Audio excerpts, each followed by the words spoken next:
और अमेरिका ने गाजा में बंधक बनाए गए नागरिकों की तलाश शुरू कर दी है। नागरिकों की तलाश के लिए अमेरिका ड्रोन का भी इस्तेमाल कर रहा है। अमेरिका के ड्रोन गाजा के आसमान में उड़ान भर रहे हैं और बंधकों की लोकेशन का पता लगाने में जुट गए हैं।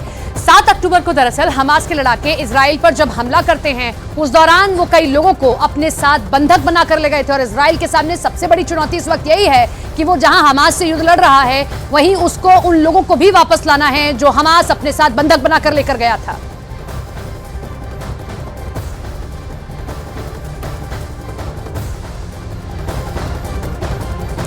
इस वक्त गाजा जल रहा है। इंच दर इंच इजरायली सेना बारूद बिछाती चली जा रही है। धमाके पर धमाके हो रहे हैं, लेकिन हमास को इसकी कोई फिक्र नहीं है कि गाजा के आम आदमी की जान जा रही है। हमास ने इजराइल को अंजाम भुगतने की बहुत बड़ी धमकी भी अब दे दी है।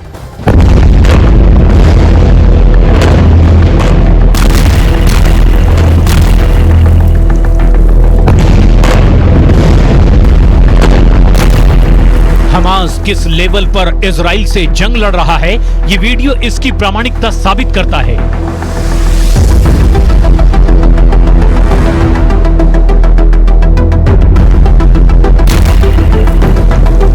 ये गाजा में इजराइल कैंप पर हमले का वीडियो है। सटीक निशाना लगाकर हमास के लड़ाके इजरायली डिफेंस फोर्स के जवानों को दफन कर रहे हैं, जिन्हें हमास के कमजोर पड़ जाने की आशंका थी। ये वीडियो उस आशंका को समाप्त कर रहा है।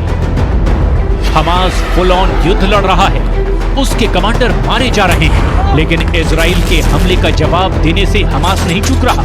हमास के 30 से 40 हजार के बीच लड़ाके इजराइल की सेना को गाजा पर कब्जे से रोक पाने में अब तक कामयाब रहे हैं, जबकि युद्ध को 25 दिनों से ज्यादा का वक्त होने लगा है।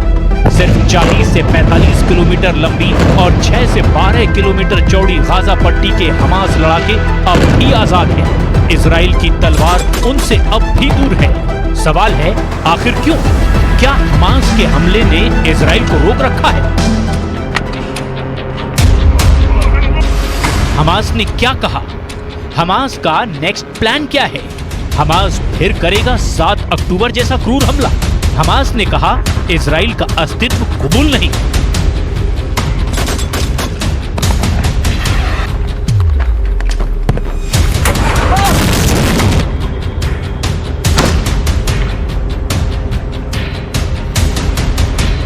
हमास का ये लेटेस्ट वर्जन है कि गाजा के जलने की उसे फिक्र नहीं, फिलिस्तीन के जल जाने की भी उसे चिंता नहीं।